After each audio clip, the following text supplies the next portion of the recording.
১৯৭৭ সালে নির্বাচনে ইন্দিরা গান্ধী পরাজিত হলে মোরারজি দেশাই ভারতের প্রধানমন্ত্রী হন। ইন্দিরা গান্ধীর পরাজয় এবং মোরারজি দেশাই ভারতের প্রধানমন্ত্রী হওয়ায় আমরা শঙ্কিত হই। এমনিতেই সারা বিশ্বে আন্তর্জাতিক রাজনৈতিক পরিস্থিতি আমাদের সম্পূর্ণ বিপক্ষে।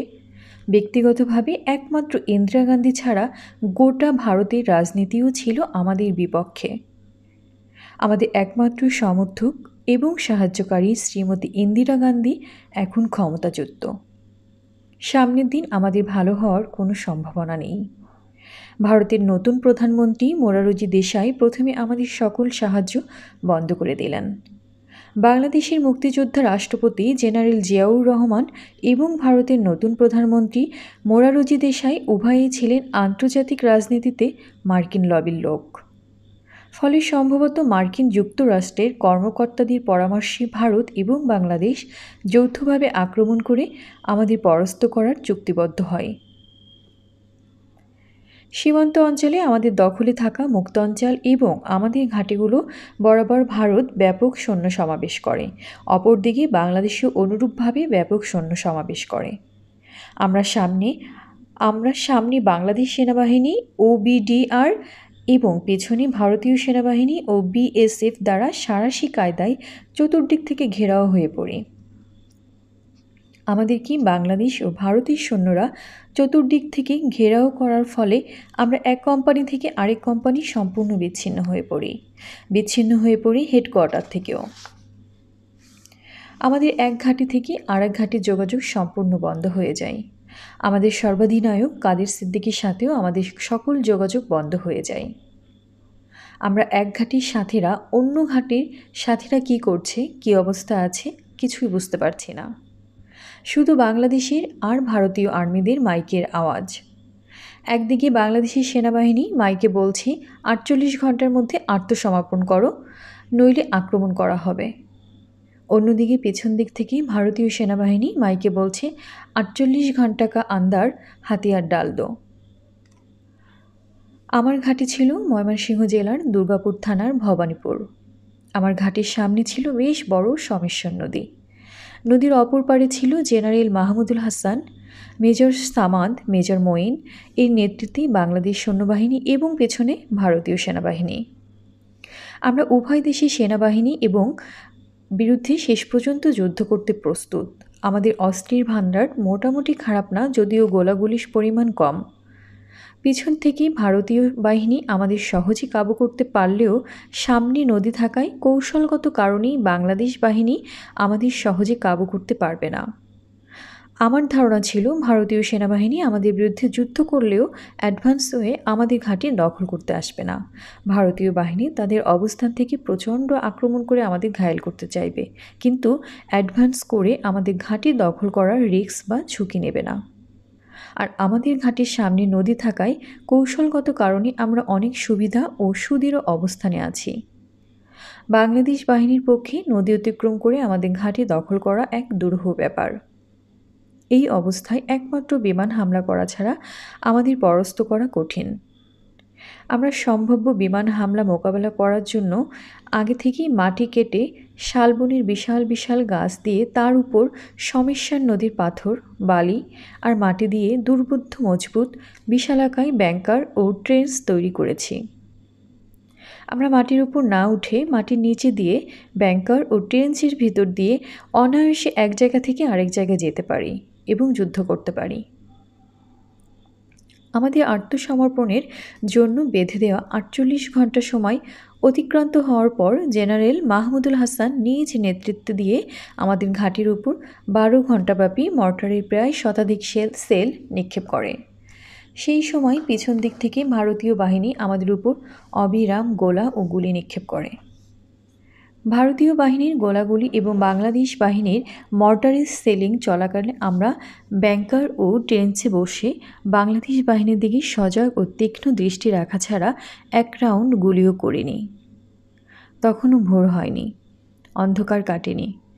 আবসা অন্ধকারে হঠাৎ দেখা গেল 20-30 নৌকা বোঝাই হয়ে জেনারেল মাহমুদুল হাসানের বাহিনী নদী অতিক্রম করছে। সঙ্গে সঙ্গে আমরা আক্রমণ করলেও তারা মরিয়া হয়ে পাল্টা আক্রমণ করে। তাদের সমর্থনে সেনাবাহিনীর অন্য একটি দল কভারেজ অ্যাটাক করে। আক্রমণ পাল্টা আক্রমণের মধ্য দিয়ে প্রচণ্ড যুদ্ধ বেঁধে যায়। ঘণ্টা তিনেক তীব্র সংঘর্ষের পর জেনারেল মাহমুদুল হাসান এর নেতৃত্বাধীন বাংলাদেশ বাহিনী প্রচণ্ড মার খেয়ে পিছু হটে যায়। এইভাবেই সপ্তাহখানেক জেনারেল মাহমুদুল হাসান আক্রমণ প্রতিহত করতেই আমাদের গোলাবারুদ ফুরিয়ে যায়। আমাদের অস্ত্রের যে মজুদ আছে তা দিয়ে বাংলাদেশ বাহিনীর আক্রমণ বছরের পর বছর প্রতিহত করা যাবে, কিন্তু গোলাবারুদের ভাণ্ডার প্রায় ফুরিয়ে এসেছে। তার চাইতেও মারাত্মক আকার ধারণ করেছে খাদ্য সংকট। 3 দিন থেকে আমাদের কোনো খাদ্য নেই। ক্যাম্পে 3-4টি গরু জবাই করে পুড়িয়ে পুড়িয়ে আমরা খেয়েছি, আজ তাও নেই। আমরা যারা 71 মুক্তিযোদ্ধা, আমরা 71-এর মুক্তিযুদ্ধে শুধু অস্ত্রের সংকটে পড়েছি, কিন্তু খাদ্য সংকটে কখনো পড়িনি। গোটা বাঙালি জাতি আমাদের খাদ্য সরবরাহ করেছে। প্রয়োজনে বাঙালি নিজে না খেয়ে মুক্তিযোদ্ধাদের খাইয়েছে। কোনো মুক্তিযোদ্ধাই খাদ্যে কষ্ট করেনি। এদেশে মানুষ আগে মুক্তিযোদ্ধার খাওয়া জুগিয়েছে, তারপর নিজের খাওয়া জুগিয়েছে। 71-এর যুদ্ধে আমি খাদ্য সংকটেও পড়িনি, এবং যুদ্ধে অস্ত্র ও গোলাবারুদের মতো খাদ্যও যে একটা বিরাট ভাইটাল ফ্যাক্টর তাও বুঝিনি। এখন অস্ত্র আছে, কিন্তু গোলাবারুদের সংকটে পড়েছি। তার চাইতেও বেশি সংকটে পড়েছি খাদ্যের। আমাদের অস্ত্রপতি 5-7 রাউন্ড গুলি ও গোলা রয়েছে মাত্র, যা 5-10 মিনিটও টিকবে না। আমার মনে এখনও আশা শেষ মুহূর্তে ভারত হয়তো সদয় হতে পারে। আবার সর্বাধিনায়ক কাদের সিদ্দিকীর সাথে যোগাযোগ প্রতিষ্ঠিত হবে। আমাদের কয়েকজন বন্ধু পালিয়ে যেতে গিয়ে ভারতীয় বাহিনী ও বাংলাদেশ বাহিনীর হাতে ধরা পড়ে মাইকে আমাদের নাম ধরে ডাকতে লাগলো, আর বলতে লাগলো কোনো অসুবিধা নেই, সবাই চলে আসেন, ইত্যাদি ইত্যাদি। 2 দিন কোনো পক্ষেরই কোনো যুদ্ধ নেই, গোলাগুলি নেই, চতুর্দিক নীরব। আমাদের কেউ ব্যাংকারে, কেউ উপরে, কেউ বসে, কেউ দাঁড়িয়ে। আমাদের কোনো খাদ্য নেই।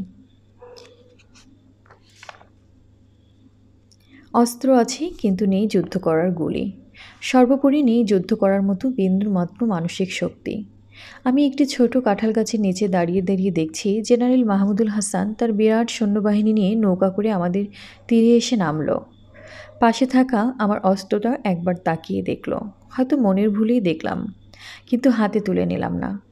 জেনারেল মাহমুদুল হাসান তার বাহিনীকে নদীর পাড়ে দাঁড় করিয়ে রেখে মেজর মঈন, মেজর সামাস সহ কয়েকজন অফিসার সঙ্গে নিয়ে ধীরে ধীরে আমাদের ঘাটিতে উঠে এসে আমাদের সামনে দাঁড়িয়ে অত্যন্ত মোলায়েম এবং ভদ্রকণ্ঠে আমাদেরকে বললেন, দিন, আপনার অস্ত্রটা আমার হাতে দিন।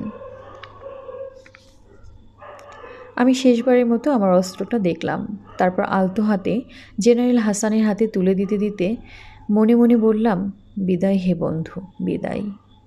এরপর জেনারেল হাসান বললেন, চলেন আপনাদের ঘাঁটিটা একটু ঘুরে দেখি। তিনি ঘুরে ঘুরে দেখতে লাগলেন। আমাদের সাথীরা যে যেখানে ছিল সেখানেই দাঁড়িয়ে রইল, কারো হাতে অস্ত্র, কারো অস্ত্র মাটিতে। মেজর মঈনকে অস্ত্রগুলো কালেকশন করতে বলে আমাদের সবাইকে এক জায়গায় দাঁড় করালেন। এরপর নিয়ে গেলেন দুর্গাপুরে সেনাবাহিনীর একটি ঘাঁটিতে।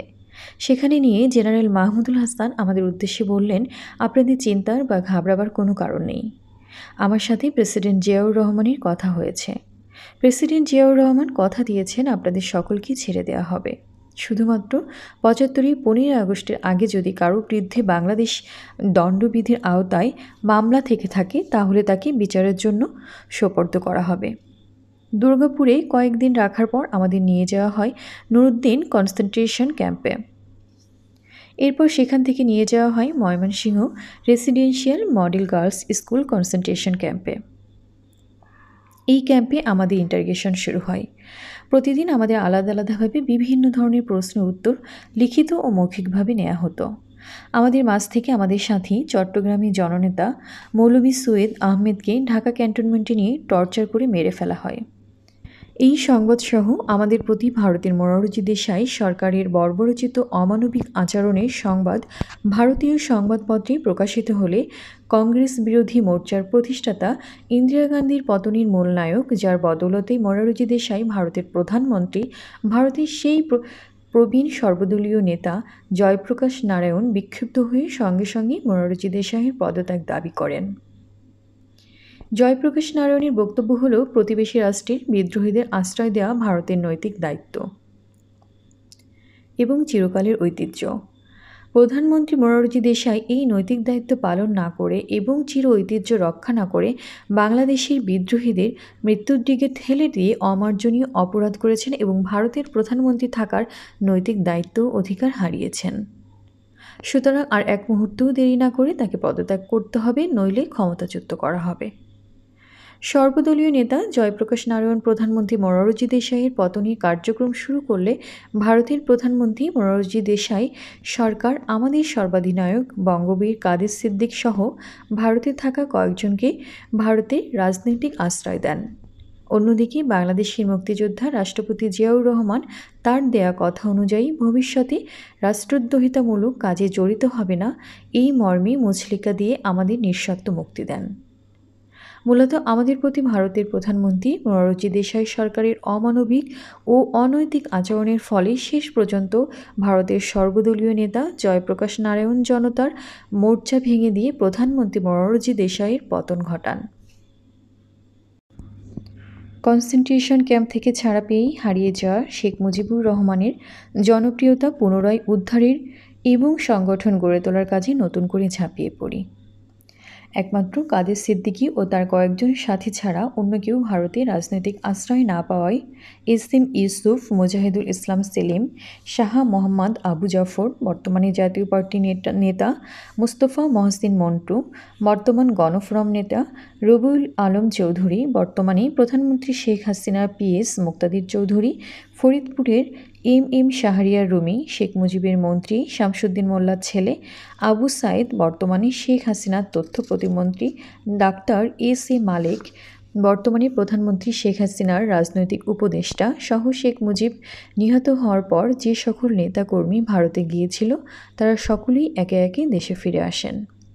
হেদায়েতুল ইসলাম কাজল, গোলাম মোস্তফা খান মিরাজ, আব্দুস সামাদ পিন্টু, মোবারক হোসেন সেলিম এবং রানাসহ আরও কিছু সাথী বন্ধু মিলে সারা দেশের সব কয়টি বিশ্ববিদ্যালয়, কলেজ এবং অঞ্চলে নতুন করে দ্রুত সংগঠন গড়ে তুলতে থাকি। বিশেষ দায়িত্ব হিসেবে আমি ঢাকা শহরের সব কয়টি কলেজ এবং মহল্লায় সংগঠন গড়ে তুলি। আমরা শুধু ছাত্র সংগঠন গড়ে তুলেই ক্ষান্ত হতাম না, যুবলীগ, কৃষক লীগ, এমনকি মূল সংগঠন আওয়ামী লীগও আমরা গঠন করে দিতাম।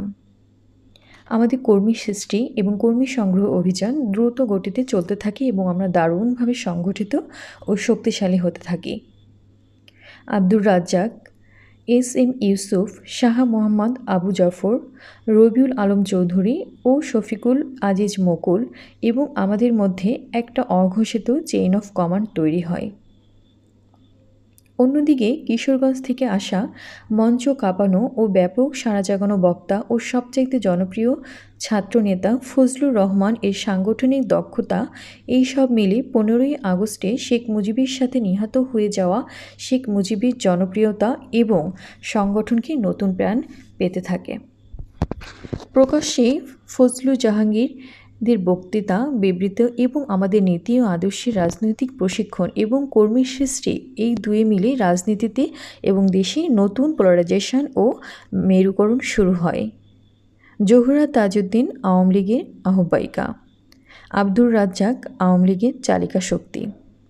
৭১ মহান মুক্তিযুদ্ধের সময় আমরা যা পেয়েছিলাম এবং স্বাধীনতার পর আমরা যা হারিয়েছি, সেই ন্যায়নীতি, আদর্শ ত্যাগ, সর্বোপরি মানুষের জন্য মানুষের ভালোবাসা, ভোগে নয় ত্যাগেই সুখ, দেশ ও মানুষের জন্য নিজেকে বিলিয়ে দেওয়ার হারিয়ে যাওয়ার চেতনা আবার ফিরে আসতে লাগলো। হোটেল ইডেনে শেখ মুজিবের মৃত্যুর পর আওয়ামী লীগের দ্বিতীয় সম্মেলন হলো। প্রথম সম্মেলনে জোহরা তাজউদ্দিনকে আহ্বায়িকা করে আওয়ামী লীগের কেন্দ্রীয় কমিটি গঠিত হলো। দ্বিতীয় সম্মেলনে কর্মীর আপত্তি ও ঘোরতর বিরোধিতা সত্ত্বেও সৈয়দা জোহরা তাজউদ্দিনকে বাদ দিয়ে আব্দুল মালেক উকিলকে আওয়ামী লীগের সভাপতি ও আব্দুর রাজ্জাককে সাধারণ সম্পাদক করা হলো। আমরা কিছুটা চিন্তিত হই এই ভেবে যে মালেক উকিল আদর্শবান ব্যক্তিত্ব নন। মালেক উকিল প্রেসিডেন্ট হলেও পার্টির চালিকা শক্তি থেকে যায় সেক্রেটারি আব্দুর রাজ্জাকের হাতেই। এই পরিস্থিতিতে আওয়ামী লীগের অঙ্গ সংগঠন এবং মূল শক্তি ছাত্রলীগের সম্মেলন হয়। সম্মেলনে সারা দেশের ছাত্র প্রতিনিধিদের প্যানেল করা হয়। ওবায়দুল কাদের, শেখ হাসিনা যুব ক্রীড়া প্রতিমন্ত্রীকে সভাপতি ও বাহালুল মজনুন চন্নুকে সাধারণ সম্পাদক করা হয়। পরে জানা যায় মালিক রাজ্জাক নিজেদের মধ্যে ভাগাভাগি করে কাদের জন্য প্যানেল করে। এতে আমরা যারা আদর্শের জন্য নিবেদিত প্রাণ তারা খুবই মর্মাহত হই। বাহলুল মজনুর জন্য নিজ শ্রম ও ব্যক্তিগত আচার ব্যবহারের মাধ্যমে নিজেকে সাধারণ সম্পাদক হিসেবে মানিয়ে নিতে পারলেও সভাপতি হিসাবে আব্দুল কাদের কখনোই নিজেকে প্রতিষ্ঠিত করতে পারা তো দূরের কথা, একজন সাধারণ ছাত্রনেতা হিসেবেও দাঁড়াতে পারেনি। ডাকসুর নির্বাচনে তিনবার প্রতিদ্বন্দ্বিতা করে প্রতিবারই ভোট পেয়েছে জামানত বাজেয়াপ্ত হওয়ার সামান্য কিছু উপরে। কিন্তু বাহানুল মজনুন জন্য সাধারণ ছাত্র সমাজের কাছে একজন বিনয়ী কর্মঠ ছাত্রনেতা হিসেবে নিজেকে প্রমাণ করতে পেরেছেন। 1979 সালে মুক্তিযোদ্ধা রাষ্ট্রপতি জেনারেল জিয়াউর রহমান রাষ্ট্রপতি নির্বাচন দিলে আওয়ামী লীগ সরাসরি নিজ দলের প্রার্থী না দিয়ে গণতান্ত্রিক ঐক্যজোট এর নামে মুক্তিযুদ্ধের প্রধান সেনাপতি জেনারেল আতাউল গনি ওসমানীকে মুক্তিযোদ্ধা রাষ্ট্রপতি জেনারেল জিয়াউর রহমানের বিপরীতে রাষ্ট্রপতি প্রার্থী করে। ওই নির্বাচনে মুক্তিযোদ্ধা জেনারেল জিয়াউর রহমান মূলত আওয়ামী লীগের প্রার্থী জেনারেল এম.এ.জি. ওসমানীকে বিপুল ভোটে পরাজিত করে জনগণের প্রত্যক্ষ ভোটে দেশের প্রথম রাষ্ট্রপতি নির্বাচিত হন। নির্বাচনের পরে জানা যায় আওয়ামী লীগের নেতৃত্ব ও ওই রাষ্ট্রপতি নির্বাচনকে জাতীয় ও আন্তর্জাতিক পর্যায়ে গুরুত্ব, অর্থবহ ও বৈধতা দেওয়ার জন্য মুক্তিযোদ্ধা রাষ্ট্রপতি জিয়াউর রহমানের সাথে গোপন শলা-পরামর্শ ও যোগসাজশের ভিত্তিতে মুক্তিযুদ্ধের প্রধান সেনাপতি জেনারেল আতাউল গনি ওসমানীকে রাষ্ট্রপতি প্রার্থী করেছিল। আওয়ামী লীগে মালিক উকিল এবং ছাত্রলীগে ওবায়দুল কাদেরের মতো স্থূল আপোষকামী অযোগ্য লোকের নেতৃত্ব আশায় নিবেদিত কর্মীদের মাঝে হতাশা ও তীব্র ক্ষোভের সৃষ্টি হয়। এই হতাশা ও ক্ষোভের মধ্যে আব্দুর রাজ্জাকের চরিত্র ও প্রশ্নের সম্মুখীন হতে থাকে। এরই মধ্যে আসে ৭৫ পরবর্তী আওয়ামী লীগের তৃতীয় সম্মেলন। এই সম্মেলনকে সামনে রেখে রাজ্জাক এবং তোফায়েল উভয় গ্রুপ আওয়ামী লীগের নেতৃত্ব দখলের অর্থাৎ সভাপতি ও সাধারণ সম্পাদক পদ দখলের তীব্র প্রতিযোগিতায় লিপ্ত হয়। এই প্রতিযোগিতায় মালিক উকিল রাজ্জাকের সঙ্গে থাকলেও তোফায়েল গ্রুপ নেতৃত্ব দখলের প্রশ্নে কোনো প্রকার ছাড় দেয় না। এতে আওয়ামী লীগ ভাঙনের সম্মুখীন হয়। এমনিতেই মিজানুর রহমান চৌধুরীর নেতৃত্বে আওয়ামী লীগের একটি ক্ষুদ্র অংশ আগেই দল থেকে বেরিয়ে বিচ্ছিন্ন আওয়ামী লীগ তৈরি করেছে। নেতৃত্ব দখলের লড়াইয়ের মাঝে আওয়ামী লীগ সম্মেলন অনুষ্ঠিত হয়। অবস্থা বেগতিক দেখে দলের ভিতরে বিরুদ্ধবাদীদের মোকাবেলা করার জন্য আব্দুর রাজ্জাক আওয়ামী লীগের সভাপতি পদে শেখ মুজিবের মেয়ে শেখ হাসিনাকে এই ভেবে নিয়ে আসেন যে শেখ মুজিব পরিবারে এই অরাজনৈতিক মহিলা সবসময় তার মুখাপেক্ষী হয়ে থাকবে। শেখ মুজিবের জীবদশায় তার ছেলে শেখ কামাল, ভাগ্নে শেখ মনি, শেখ সেলিম এবং কখনো কখনো শেখ জামাল রাজনীতিতে হস্তক্ষেপ বা নাক গলালেও শেখ হাসিনা কখনোই রাজনীতির ধারে কাছেও ঘেঁষেনি। যদিও সাম্প্রতিককালে এক সময়ে শেখ হাসিনা এডেন মহিলা মহাবিদ্যালয়ের ভিপি ছিলেন বলে প্রচার চালানো হলেও শেখ হাসিনা নিজে কখনো এমন দাবি করেননি।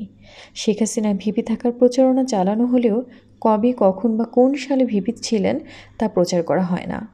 এবং শেখ হাসিনা ছাত্রলীগের কেন্দ্রীয় কমিটির সদস্যও ছিলেন না, এটা তিনি ছাত্রলীগের প্রায় অনুষ্ঠানেই বলেন। তাছাড়া শেখ হাসিনা মহিলা, আবার দেশের বাইরে রয়েছেন। কখনো দেশে এলো রাজনৈতিক ও অনভিজ্ঞ ও অরাজনৈতিক মহিলা হওয়ার কারণেই আব্দুর রাজ্জাক যেভাবে চালাবেন শেখ হাসিনা সেভাবেই চলবেন। এই ধারণা থেকে আব্দুর রাজ্জাক গং শেখ হাসিনাকে আওয়ামী লীগের সভাপতি করেন। অতীতে মালিক উকিলকে আওয়ামী লীগের সভাপতি এবং ওবায়দুল কাদেরকে ছাত্রলীগের সভাপতি করায় সংগঠনের নীতি ও আদর্শবান ত্যাগী নেতাকর্মী বাহিনী আব্দুর রাজ্জাকের নেতৃত্বের প্রতি আস্থা কমে যায় এবং শেখ মুজিবের মেয়ে শেখ হাসিনা আওয়ামী লীগের সভাপতি হয় স্বস্তি বোধ করে। সেনাবাহিনী এবং জেনারেলরা রাজনীতিতে বেআইনি ও অবৈধ হস্তক্ষেপ করতে থাকে এবং জনগণের উপর প্রভুত্ব ফলাতে থাকলে আমরা ৭১ ও ৭৫-এর যোদ্ধারা সেনাবাহিনীর বিকল্প তৈরির শক্তির চিন্তা করতে থাকি। ছাত্রদের ধারণা দেয়া হয়, ছাত্রদের বোঝানো হতো সশস্ত্র কিন্তু অশিক্ষিত বাহিনী হচ্ছে সেনাবাহিনী, নিরস্ত্র কিন্তু শিক্ষিত বাহিনী হচ্ছে ছাত্রবাহিনী। সেনাবাহিনী বাস করে ক্যান্টনমেন্টের ব্যারাকে, ছাত্ররা বাস করে শিক্ষা প্রতিষ্ঠানের ছাত্রাবাসে। সেনাবাহিনী জনগণের বিরুদ্ধাচরণ করে এবং জনতার স্বার্থের পরিপন্থী কাজ করে। ছাত্ররা জনগণের পক্ষ অবলম্বন করে এবং জনতার জন্য জীবন দান করে। আগামী দিনে লড়াই হবে, সেই লড়াইয়ে শিক্ষিত ছাত্র বাহিনীর কাছে অশিক্ষিত সেনাবাহিনী পরাজিত হবে।